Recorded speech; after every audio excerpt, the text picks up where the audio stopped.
Hello my dear friends, welcome to S class education. आज आपण पाहतोय 10th स्टँडर्ड मराठी चॅप्टर 6 चुडीवाला.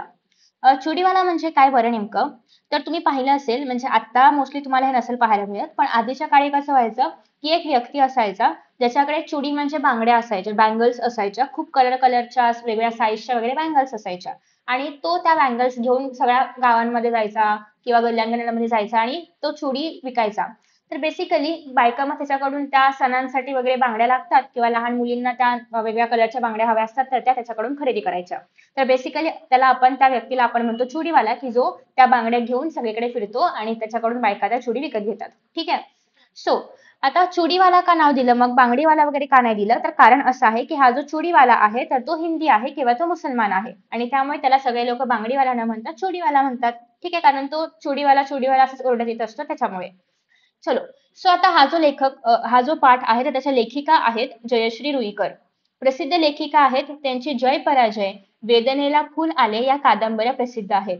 मृगजळ, अंतर्मन हे कथासंग्रह प्रसिद्ध आहेत. स्वप्नातील विहीर ही बाल कादंबरी यांसारखी अनेक पुस्तकं त्यांची प्रकाशित झालेली आहेत.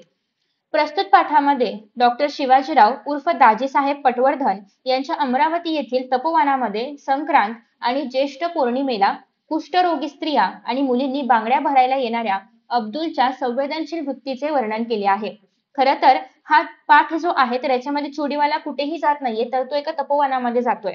म्हणजेच त्या पर्टिक्युलर दिवशी तो तपोवनामध्ये जातो. आता हे तपोवन कुठे आहे तर अमरावतीमध्ये आहे. कोणाचं आहे तर दाजीसाहेब पटवर्धन यांचं आहे. आणि हे खास यासाठी आहे कारण इथे ज्या सगळ्या स्त्रिया आहेत तर ते कुष्ठरोगी आहेत, म्हणजे लेप्रोसी वाले पेशंट्स या ठिकाणी पाहायला मिळतात. तर बेसिकली लेप्रोसी ज्यांना झालेलं असतं तर त्यांना समाज वाळीत टाकतो. म्हणजे हे खूप पूर्वीपासून चालत आलेलं आहे. वाळीत टाकतो म्हणजे त्यांच्याशी बोलायचं नाही, त्यांच्याकडे जायचं नाही किंवा त्यांना आपल्याकडून काही सामान द्यायचं नाही. तर अशा लोकांना मग एका आश्रमामध्ये किंवा एका ठिकाणी ठेवलं जातं किंवा त्यांची सेवा त्या ठिकाणी केली जाते. तर ते स्थान आहे तपोवन. ठीक आहे. तर मग अब्दुल तिथल्या बायकांसाठी खास या सगळ्या बांगड्या घेऊन जातो.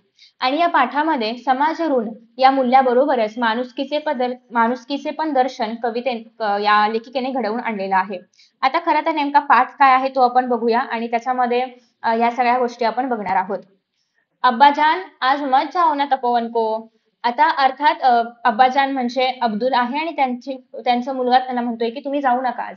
क्यों बेटे, जाने दे अनवर. काय काही बोलून फायदा आहे का? आता तुम्हाला या ठिकाणी जी हिंदी पाहायला मिळते तर ती मराठी आणि हिंदी मिक्स पाहायला मिळते. म्हणजे साधारणतः पूर्ण हिंदी ही नाहीये, शुद्ध हिंदी पण नाही आणि शुद्ध मराठी पण नाहीये, अशी ही भाषा पाहायला मिळते.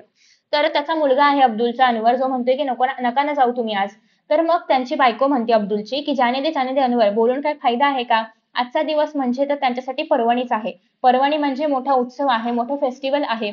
एवढं काय आहे त्या तपोवनामध्ये कोण जाणे. म्हणजे बायकोला पण असा राग येतो की असं काय आहे त्या तपोवनामध्ये की तुम्ही बाकीच्या ठिकाणी बांगड्या विकायला जायचं सोडून त्या तपोवनामध्ये या दिवशी जात असता, असं नेमकं काय आहे असं तिला पण एवढं कळत नाही आणि ती पण त्यांच्यावरती वैतागते. अब्दुलची बायको शन्नू नाराजीच्या स्वरामध्ये म्हणजेच वैतागून म्हणाली आणि आपल्या मुलाची समजूत काढत होती. ती म्हणाली की आता ते अब्दुल म्हणतात की मी लवकर येईन बेटा. आपल्या वडिलांचे हे बोलणे ऐकून अनवर खेळायला निघून गेला. आज संक्रांत. खरं तर आपल्याकडे संक्रांत म्हणतात पण तो संक्रांत म्हणतोय. त्यात मंगळवार. कितीतरी बायका बांगड्या भरायला आणि देवीच्या दर्शनाला येतील आणि आपलं दुकान बंद. मग आता खरं तर त्यांची बायको म्हणते, अब्दुलची बायको, की खरं तर आज सणाचा दिवस आहे, म्हणजे कितीतरी बायका बांगडे भरायला आपल्या दुकानामध्ये येणार. देवीचा दिवस आहे, त्यात मंगळवार असल्यामुळे, आणि आपलं दुकान बंद का तर अब्दुल तपोवनामध्ये चाललेला आहे त्याच्यामुळे. आणि मग तिचं असं होतं की आज खरं तर कमाईचा दिवस आहे आणि तुम्ही आज दुकान बंद ठेवताय, त्याच्यामुळे ती वैतागली आहे. रघु भैयाचा धंदा तेजीत चालणार आणि त्यांचा कॉम्पिटिटर असेल कोणीतरी रघु भैया, तर ते म्हणतात की त्यांचा धंदा मात्र आज तेजीत चालणार कारण आज आपलं दुकान बंद आहे. आणि उद्या लगेच नवीन वस्तू येईल रघु भैयाच्या घरात आणि मग असं होतं की धंदा चांगला झाला की रघु भैया काहीतरी नवीन वस्तू घरामध्ये आणत असतील घरच्यांसाठी. तर मग रघु भैयाची बायको यांना दाखवत असेल की असं आमच्या घरामध्ये हेही आलं. मग त्याच्यामुळे ती जलस फील होते आणि ती म्हणते की त्यांच्या घरात तर उद्या नवीन वस्तू येईल आणि तुम्ही तर आज तपोवनामध्ये चाललाय, म्हणजे आज तर आपल्याला घरामध्ये काही पैसे पण नाही येणार वगैरे, असं तिचं म्हणणं आहे. आणि मग ठीक आहे, शन्नू तू चूप बैठ अभी. आणि मग ते म्हणतात की तू आता शांत राहा जरा. एका हातामध्ये बांगड्यांची पेटी आणि एका हातामध्ये पिशवी घेऊन अब्दुलने पायामध्ये चपला सरकवल्या, म्हणजे चपला घातल्या. हे बघा, रस्त्यानं कुणी भेटलं तर सांगू नका तपोवनात जातो म्हणून. धंद्यावर परिणाम होतो त्याचा. समजलं? त्यांची बायको त्यांना म्हणते की आता तुम्ही जाताच आहात, तसंही माझं तुम्ही ऐकतच नाही आहात. पण रस्त्यामध्ये जर कुणी भेटलं तर सांगू नका. याचं कारण मी तुम्हाला सुरुवातीला सांगितलं की तपोवनामध्ये जे लोक आहेत तर ते कुष्ठरोगी आहेत आणि त्यांना भेटायचं नाही असं समाजाने ठरवलेलं असतं किंवा त्यांच्याकडे जायचं नाही, त्यांना भेटायचं नाही असं असतं. आणि मग जर या लोकांना कळलं की अब्दुल तपोवनामध्ये जातो, तर त्याच्या बायकोला असं वाटतं की मग यांच्याकडे पण कोणी बांगड्या भरायला नाही येणार, आपल्याला पण वाईट टाकतील की काय? त्यामुळे ती घाबरते. ठीक आहे. आणि मग पुढे असं आहे की अब्दुलने एक वार तिच्याकडे बघितलं, म्हणजे एकदा तिच्याकडे बघितलं, तिच्या डोळ्यांमधला क्रोध त्याच्या परिचयाचा होता. पण तिच्याकडे बघून आज त्याला राग नाही आला, तर त्याला कीव आली. त्याला असं वाटलं की म्हणजे दरवेळेस ती असं सांगत असणार, दरवेळेस ती म्हणत असणार की तुम्ही तपोवनामध्ये नका जाऊ, असं करा, तसं करा, वगैरे वगैरे वगैरे. पण अब्दुलला आज काही त्याचा राग नव्हता येत. अब्दुल बस स्टॉपवर आला.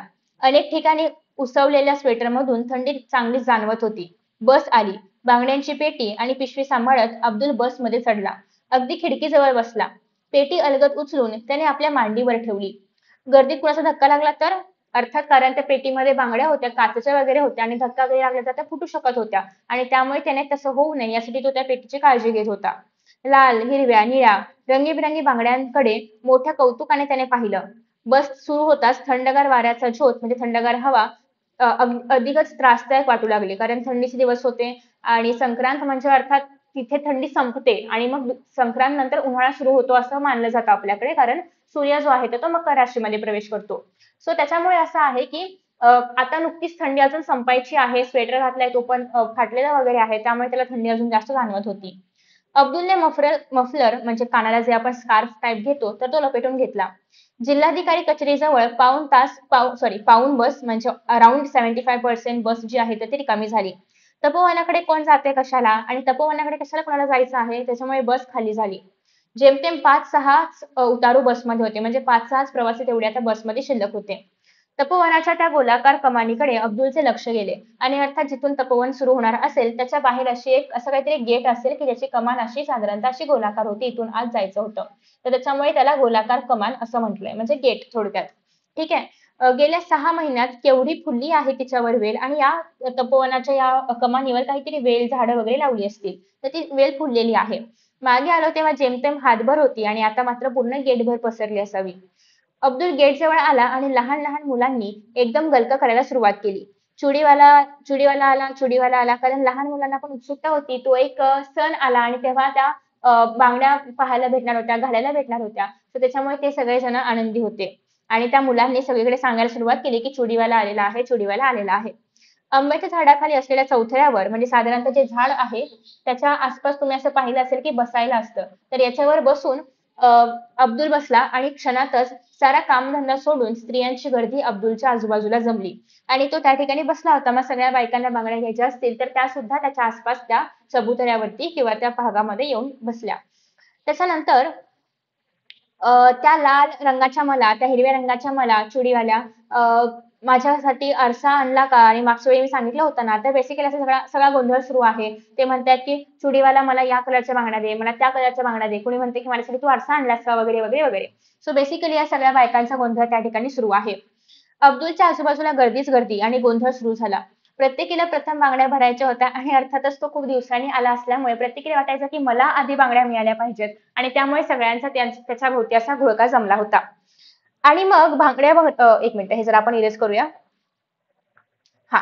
आणि मग अब्दुल हळूहळू करून एकेकीच्या हातामध्ये बांगड्या भरू लागला. त्यांना हव्या तशा, त्यांना हव्या त्या बांगड्या तो भरू लागला. त्यांच्या मनपसंत म्हणजे त्यांना ज्या फेवरेट असतील तर त्या. त्यांना बांगड्या भरणं म्हणजे दिव्यच.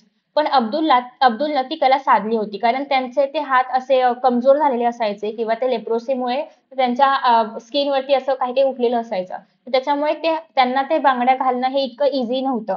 पण अब्दुल इतके वर्ष जायचा त्याच्यामुळे त्याला त्याच्या मनामध्ये एक सेवाभाव असल्यामुळे त्याला ते पटकन जमत होतं आणि त्याने ती कला साधली होती.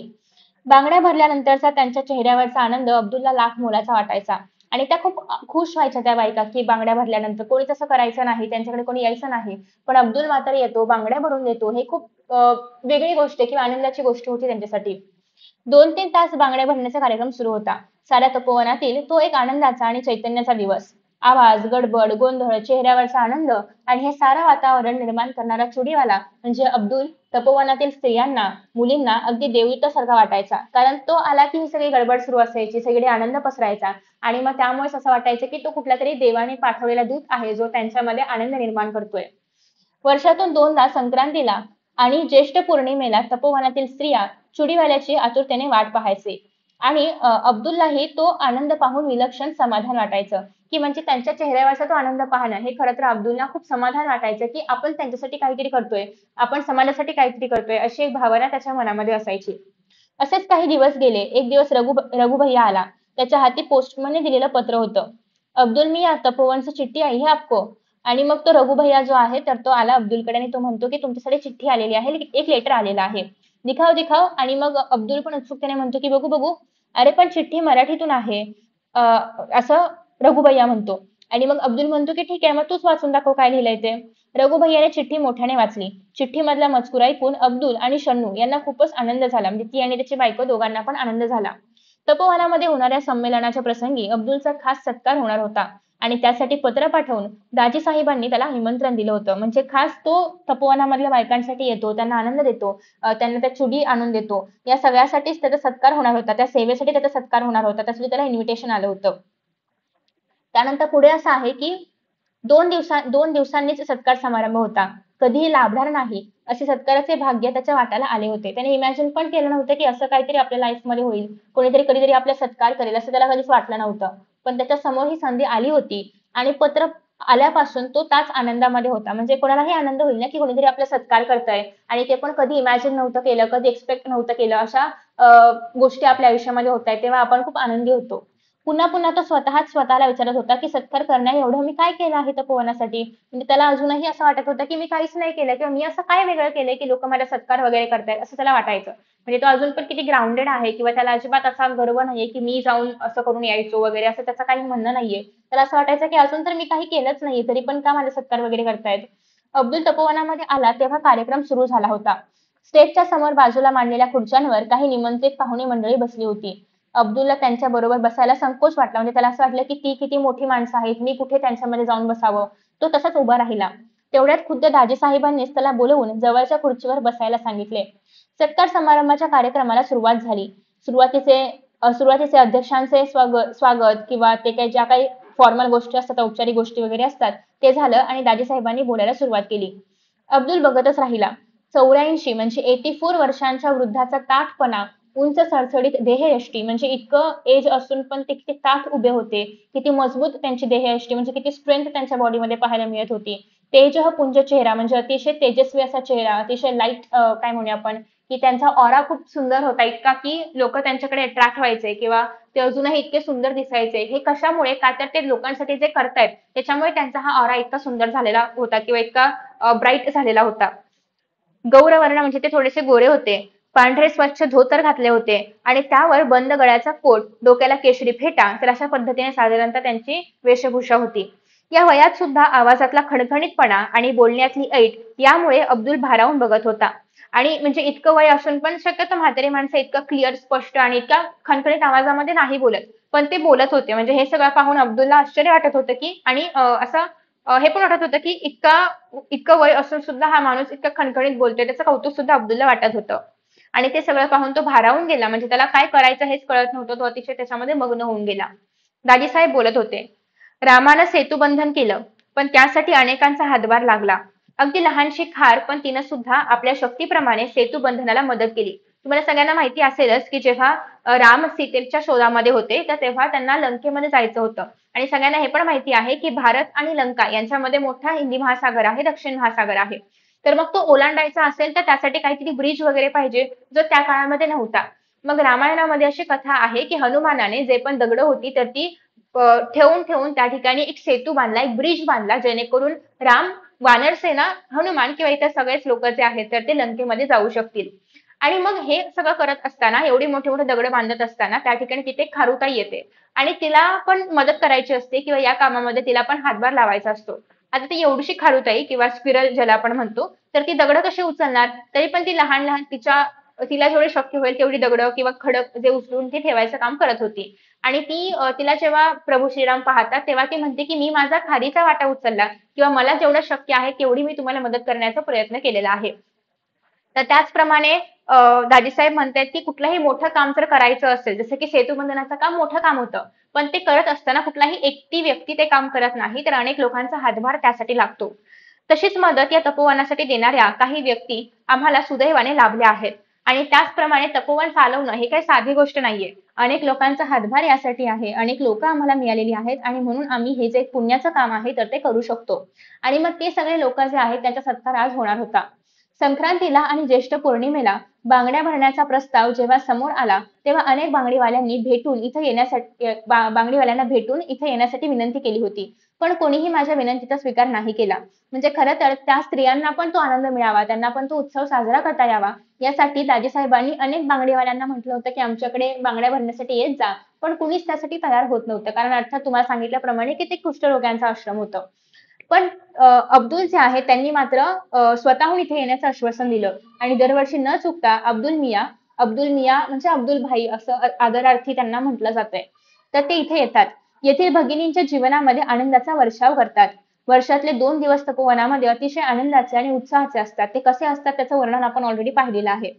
कुठल्याही मोबदल्याची म्हणजे काही पण रिटर्न मिळेल, काहीतरी पैसे मिळतील याची अपेक्षा न करता, कुठल्याही एक्स्पेक्टेशन्स न ठेवता अब्दुल मियां न बोलवता दरवर्षी येतात. म्हणजे खरं तर पैसे देऊन सुद्धा यायला लोकं तयार नव्हती. पण अब्दुल मियां मात्र विदाऊट पैसे घेता किंवा कुठलीही अपेक्षा न ठेवता, कुठल्याही रिटर्न्सचं एक्स्पेक्टेशन न ठेवता ते आपल्याकडे येत असतात. स्त्रिया, मुली-बाळी त्यांच्या येण्याकडे डोळे लावून बसलेले असतात.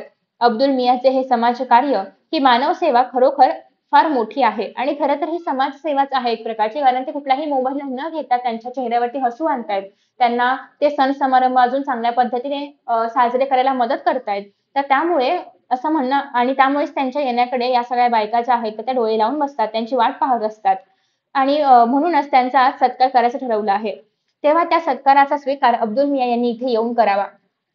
मग आता अब्दुल स्टेजवरती जातो. दाजीसाहेबांनी फुलांचा गुच्छ आणि तपोवनामध्ये लोकांनी तयार केलेली जी काही सुंदर फुलदाणी आहे, तर ती त्याला दिली. म्हणजे साधारणतः असं फुलांचा गुच्छ आणि हे फ्लॉवर पॉट वगैरे काहीतरी सत्कारासाठी देण्यात आलेलं आहे. टाळ्यांचा कडकडाट झाला आणि अब्दुल अतिशय भारावून गेला. त्याने चटकन दाजीसाहेबांच्या पायांना स्पर्श केला. बराच उशीर झाला होता. अमरावतीवरून आलेली मंडळी मोटारीमधून जाणार होती. दाजीसाहेबांनी अब्दुलला त्याच्यामध्ये बसवलं. म्हणजे त्या एका मोटारीमध्ये बसवलं जेणेकरून तो त्याच्या घरी जाऊ शकेल. मोटार धावत होती. अब्दुल विचार करत होता. आज शन्नूला आणायला हवं होतं. म्हणजे खरं तर त्याच्या बायकोला आज ते आणायला हवं होतं. सो दॅट ती पण तो सत्कार पाहू शकली असती. तिचा गुस्सा तरी कमी झाला असता. म्हणजे तिला ते वाटायचं की हे उगाच काय सारखं तपोवनामध्ये जात असतात. धंदा वगैरे सोडून जात असतात. तर ते तिला पटत नव्हतं किंवा ती वैतागायची. आणि त्यामुळेच अब्दुल म्हणतो की खरं तर तिला घेऊन यायला पाहिजे होतं. तिला पण हे सगळं दाखवायला पाहिजे होतं. म्हणजे तिला पण कळलं असतं किंवा तिचा पण चिडचिड राग कमी झाला असता. ठीक आहे. त्यानंतर पुढे असं आहे की आकाशामध्ये अष्टमीचा चंद्र हसत होता. म्हणजे पंचमी, अष्टमी त्याप्रमाणे चंद्र फुललेला होता किंवा हसत होता. छान दिसत होता असं त्यांना म्हणायचं आहे. आकाशामध्ये आकाश मेघरहित निळाने नटले होते. म्हणजे कुठेही ढग किंवा मेघ नव्हते आकाशामध्ये. अतिशय निळं आकाश पाहायला मिळत होतं. पवित्र स्वच्छ आकाश पाहायला मिळत होतं. वातावरण अंतर्बाह्य प्रसन्न वाटत होतं आणि त्यामुळे हे इतकं सुंदर वातावरण होतं की सगळ्यांनाच आनंद वाटत होतं, प्रसन्न वाटत होतं. अंबादेवीच्या चौकामध्ये मोटार थांबली. अब्दुल खाली उतरला. घरी आला. अब्दुल येताच शन्नू उठली. थालीमध्ये चपाती आणि वांग्याची भाजी घेऊन तिने थाळी अब्दुल समोर ठेवली. अब्दुल एखाद्या अपराध्यासारखा मान खाली घालून जेवू लागला आणि तिला त्याने विचारलं की तू नाही खाएगी? नहीं जी, नहीं चाहता खाने को. आणि मग ती म्हणते की नाही मला काय आज इच्छा नाहीये खाण्याची. अनवर जेवला पण खिम्यासाठी हट्ट धरून बसला होता. पण अनवरला काहीतरी त्या दिवशी खिमाच खायचा असावा जो की तिच्या घरामध्ये मे बी पैशामुळे वगैरे करू शकत नव्हती ती. मग अब्दुलच्या हातामधला घास हातातच राहिला. एकाएकी जेवणावरची इच्छाच मरून गेली. तोंडात घास घोळू लागला. कारण त्याला त्याला त्याच्या मुलाची इच्छा पूर्ण करता येत नव्हती. त्याला जे खायला हवं आहे ते त्याला देता येत नव्हतं. म्हणून कुठल्याही वडिलांना असंच वाटेल की आपण कसं खावं त्याला जे पाहिजे ते नाही मिळत आहे तर. त्यामुळे त्याचं काही खाण्याची इच्छा आता गेली होती. त्याला पण खावंच वाटत नव्हतं. कितीदा सांगितलं की हा धंदा सोडून दुसरा धंदा सुरू करा. पण म्हणजे शन्नूला असं वाटायचं की खरं तर या धंद्यामध्ये तितके पैसे नाही मिळत आहेत. दुसरं काहीतरी त्यांनी केलं पाहिजे जेणेकरून घरात खायला तरी मिळेल. जे मुलांना हवं आहे तर ते खायला मिळेल. पण खरं तर अब्दुल जे आहे तर ते काही ऐकत नव्हता. शन्नूचे पुढचे बोलणे अब्दुलने ऐकलेच नाही. तो सटकन उठला. हात धुवून अनवरच्या शेजारी जाऊन पडला. शन्नूचे बोलणे त्यातला शब्द आणि शब्द त्याला पाठ होता. कारण शन्नू हे खूपदा बोलायची. खूपदा तिचं हेच चालू असायचं की दुसरा धंदा करा, घरात पैसे येऊ द्या वगैरे, वगैरे, वगैरे. सो त्याला सगळं पाठ झालं होतं आणि त्याच्यामुळे तो काय आता ऐकतच नव्हता. तो म्हणतो की नवीन धंदा भांडवल नको, कुठून आणणार? मग आता तो चिडला थोडासा आणि त्याला तो असं म्हणू लागला की दरवेळी तू म्हणते की नवीन धंदा करा, पण धंदा काय लगेच होतो का? त्याला भांडवल लागतं, त्याला इन्व्हेस्टमेंट लागते, ती सगळी कुठून आणायची मी? तो थोडासा जोराने पण शन्नूला ऐकायला जाईल इतक्या आवाजामध्ये बोलला.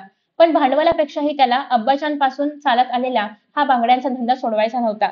पण खरं तर भांडवल मिळणं किंवा कॅपिटल अराईज करणं, पैसे मिळवणं हा एकच उद्देश नव्हता. तर हे जो बांगड्यांचा बिझनेस आहे किंवा जो धंदा आहे तो खूप आधीपासून चालत आलाय आणि त्यामुळे त्याला तो सोडायचा नव्हता. कारण त्याच्या आधीच्या पिढ्यांनी पण हेच केलं होतं आणि त्याचं असं म्हणणं आहे की हे खूप आधीपासून चालत आलं आहे, तर हे आपण कसं सोडावं आता?